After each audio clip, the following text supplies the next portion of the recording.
In this video, I will be sharing with you how you can change the background of your MobaExterm terminal.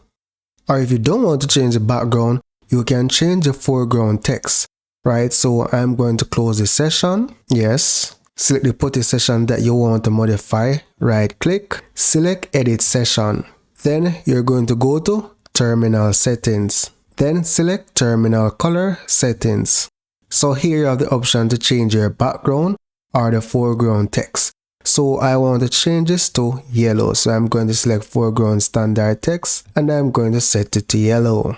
Here I'm going to select OK, select OK, and then select OK again. Now when we open a session, the text will be yellow.